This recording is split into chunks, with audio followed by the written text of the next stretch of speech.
Now, I know it's only February 25th, 2018. I know this.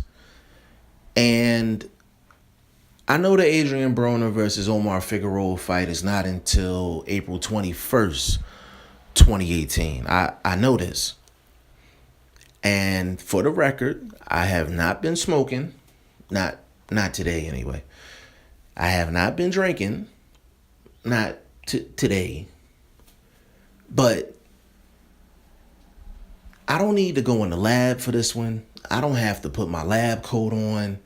I don't have to review no game tapes.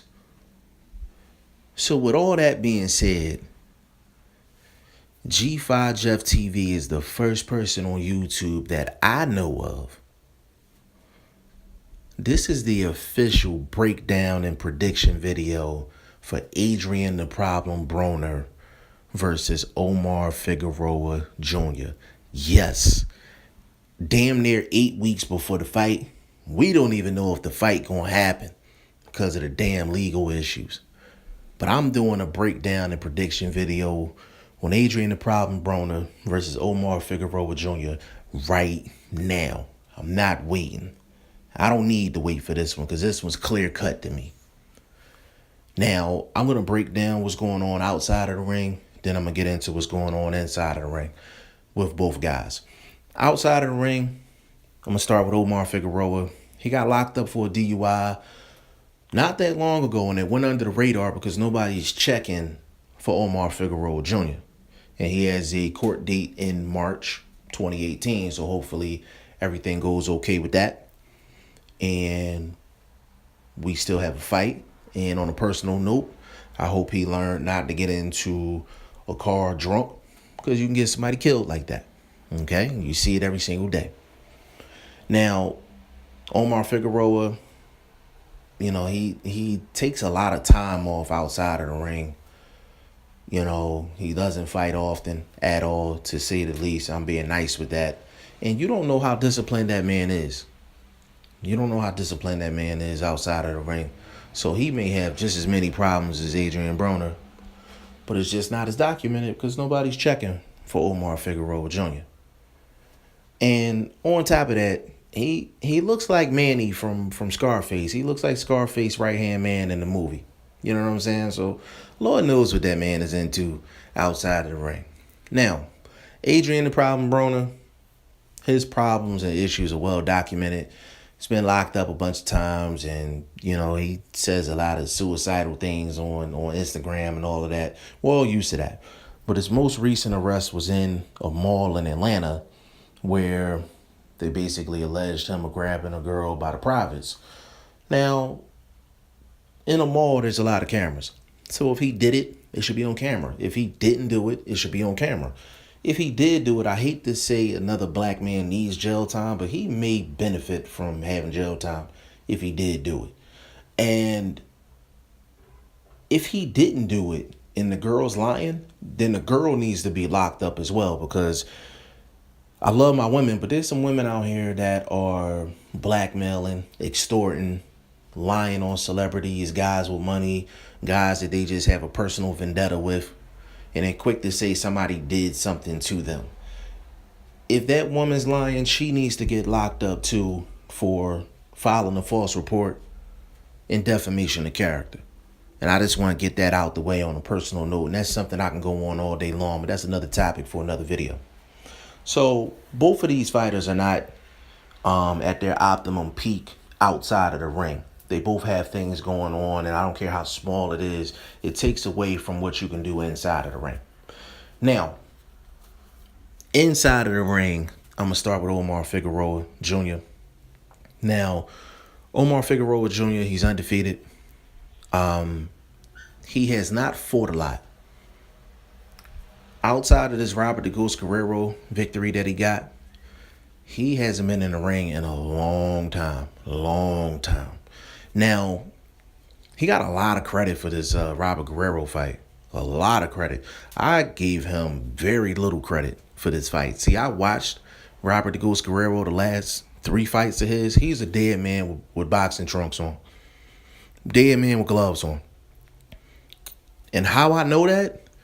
Robert the Ghost Guerrero immediately retired after that Omar Figueroa fight. He knew he was done before the Omar Figueroa fight.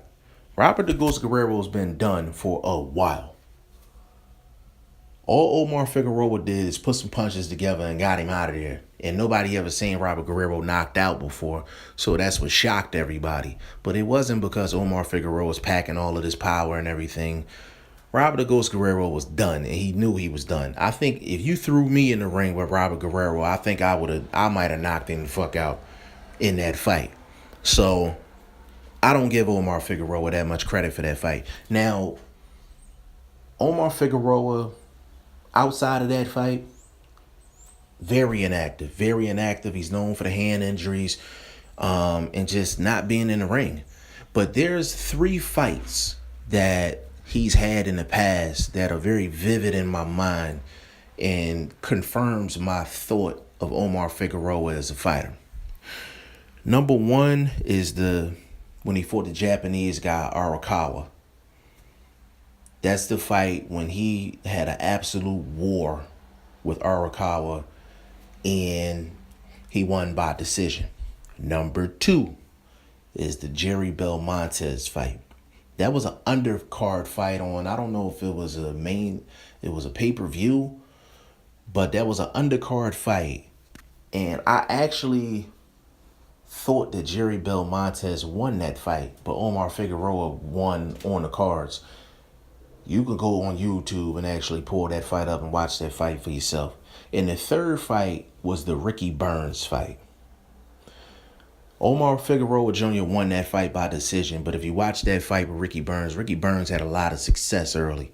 He had a lot of success early, and there was pockets in the fight where Ricky Burns was doing some things. He was doing some really good things in that fight. I mentioned those 3 fights, and I mentioned those things to say this about Omar Figueroa. He's very active in terms of punch volume. Very active when it comes to punch volume. But the problem with that is he has a lot of punch volume, but he's not defensively responsible. And what I mean by not being defensively responsible is he will negate his defensive responsibilities in order to get his offense off. He will purposely leave himself open just so he can get his shots in. To make it simple for you guys, he's willing to take 3 shots to get his 3 shots in. When a person is like that, that means they are not defensively responsible. That's Omar Figueroa Jr. I can't give y'all nothing else because he hasn't been in the ring enough for me to even give y'all enough. Technically. But that's what I got on Omar Figueroa Jr. Now we're going to go to Adrien the Problem Broner. He's a little more active than, Omar Figueroa Jr., but Adrien Broner, the consensus is you get a guy that just throws his hands in the ring and Adrien Broner's going to lose. It's partially true. I'm going to tell you why. Adrien Broner, it's safe to say, like, after that Chino Maidana fight, he hasn't been the same in terms of him throwing his hands, letting his hands go. He hasn't been the same fighter since that fight. He's been a little gun shy since that fight. The 3 losses that he has is against Chino Maidana, against Mikey Garcia, and against Sean Porter. All 3 of those guys are active with the punches. All 3 of those guys have power.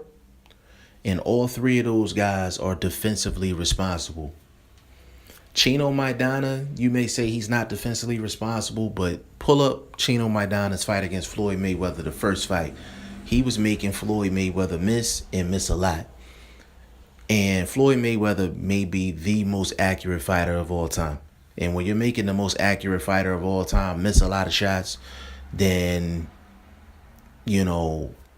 that's a guy that's defensively responsible. And I don't know what Floyd Mayweather punch stat numbers was in that fight. I don't care what their numbers was. You sit and watch that fight and actually watch the punches that Floyd Mayweather was missing. In a lot of his fights, he's not missing those types of shots. He's not missing those types of shots. Chino Maidana, defensively responsible. Okay. Mikey Garcia, defensively responsible. Very technically sound. And Sean Porter is defensively responsible. You don't have to be the best defensive fighter in the world to be defensively responsible. Okay, I need for y'all to understand that. Adrien Broner, you don't know if he's going to throw his hands. You don't know if he's going to let his hands go in the fight. We all understand that. Okay? We all understand that. Adrien Broner, offensively, when he lets his hands go, I think we are all in agreement. He is special when he lets them hands go. When he lets them hands go, special. The guys that give him problems are not only the guys that throw in volume. It's more than that. It's the guys that throw in volume. It's the guys that provide angles, awkwardness with their shots, and guys that are defensively responsible. Those are 4 things that you need to beat Adrien the Problem Broner. Now, Adrien the Problem Broner is not going to have a problem with a guy that's not defensively responsible. He's not going to have a problem defensively against a guy that doesn't throw in angles. He's not going to have a problem with a guy that doesn't have a whole lot of power. Okay?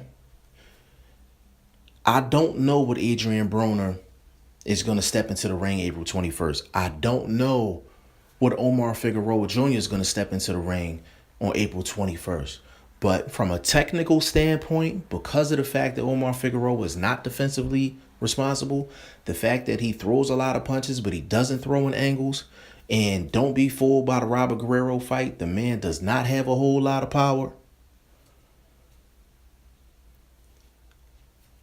The table is set for Adrien Broner to look the way he did against Antonio DeMarco. The table's set for him. So even though Adrien the Problem Broner is fighting the Jay-Z curse, and if you don't know what I'm talking about, check my video on that. Yes, G5Jefftv in his 8th prediction video is predicting that Adrien the Problem Broner is going to defeat Omar Figueroa Jr. April 21st, 2018. Adrien Broner has a lot of outside issues. It's a must-win fight for both guys, but see, here's the difference. The one thing that Adrien Broner loves, and the one thing that's going to wake Adrien Broner up, is the fact that if he loses this fight, Al Heyman can pretty much pay that man under $1 million, because nobody's going to pay you over $1 million just to see you consistently lose. So I'm pretty sure they told that man that your checks is about to go down if you lose this fight. And I think that's the one thing that'll motivate Adrien the Problem Broner. G5Jefftv, Adrien the Problem Broner will defeat Omar Figueroa Jr. Mark it down. I said it. If you're surprised, fine. If you're not surprised, fine. Y'all let me know what y'all think in the comment section. G5Jefftv. I appreciate y'all. I'm out.